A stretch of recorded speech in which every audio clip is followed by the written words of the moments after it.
La finale du championnat de France FFSA GT sur le circuit Paul Ricard, une Aston Martin Vantage en pole position, c'est celle du Britannique Matthew George qui est le premier à emprunter le S de la verrerie mais qui se fait d'emblée doubler par Jim Pla qui prend l'avantage et qui emmène même dans sa roue Pierre-Alexandre Jean. Steven Pallet est en troisième position sur la Porsche de l'équipe IMSA. L'Aston Martin Vantage est donc retombé à la quatrième position. Début de course avec les vainqueurs d'hier, Julien Piguet qui s'accroche ici avec Nicolas Chat. Suspension cassée pour la Ginetta numéro 71.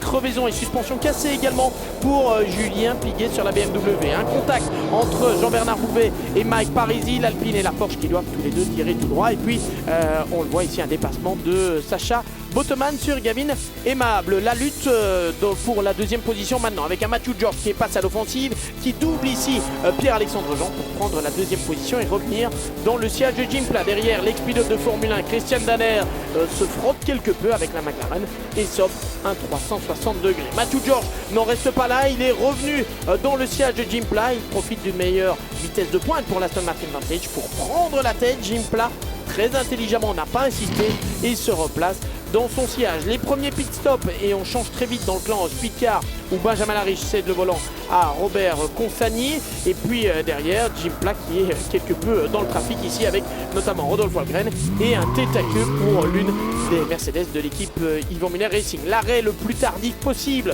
du côté des favoris, Matthew George notamment sur l'Aston, et quand James Holder reprend la piste, il se fait directement doubler par Pierre Sancinena. C'est la lutte pour la deuxième position parce que devant il y a Jean-Luc Boblic.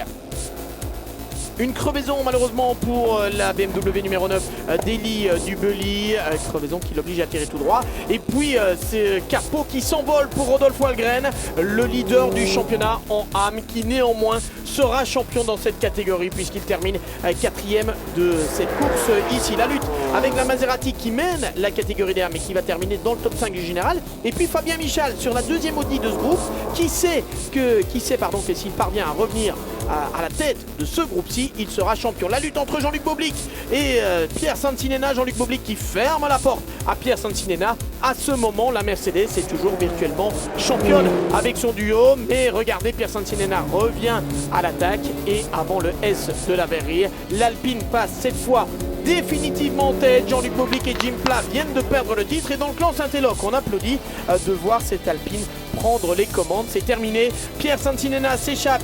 Il va s'imposer. Jean-Luc Boblic et Jim Pla vont devoir se contenter de la deuxième position dans cette course. Et pour le championnat, nouveau podium d'Olivier Jouffret et Éric Trémoulet. Mais le titre revient à l'équipage Saint-Éloque de Fabien Michal et de Grégory Guilbert, finalement classé 6e de cette course. De quoi avoir beaucoup d'émotions pour Greg Guilbert dans le classement des âmes. Victoire d'Olivier et Arnaud Gomez. Mais le titre revient à Rodolphe Walgren. Tel est le bilan de cette saison 2018 du championnat de France FFSA GT ici sur le circuit Paul Ricard. Mais quelle saison! Rendez-vous en 2019 pour d'autres aventures et d'autres émotions.